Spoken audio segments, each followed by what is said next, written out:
there, and thanks for tuning in. So whenever you go to class, usually the teacher has you come into pigeon pose at one time or another.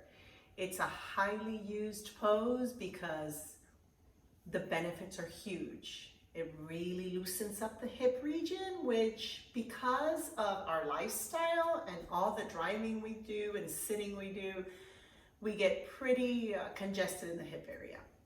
So I'm just going to show you 3 ways that you can access pigeon when you're in a class setting, if one way doesn't suit you or if the way the teacher's calling it out doesn't suit you. So traditionally,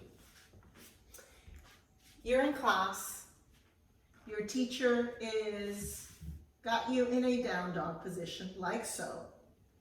And then the teacher says, bring your feet together perhaps, and then they might say, lift the leg, open the hip, and then they'll say, come into pigeon.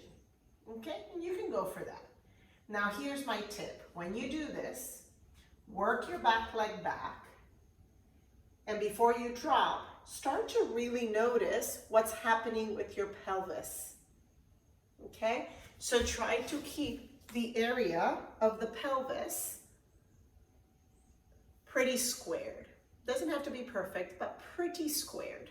Okay, the best way to do that is use your hands, level it all out, work on pulling that left glute back a little bit, and the right hip forward, and maybe inch your knee back.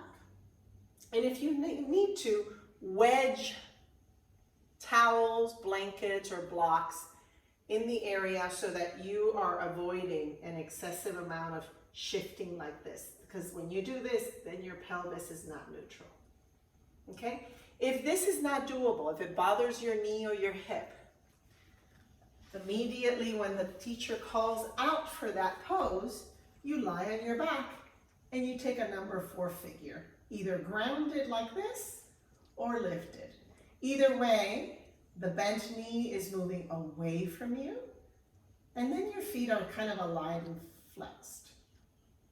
A third way, you're sitting, you cross over one ankle over the thigh, never the joint, so not the knee joint, the thigh. And then you're either leaning up against the wall, or if you're in a class setting, you probably don't have a wall behind you.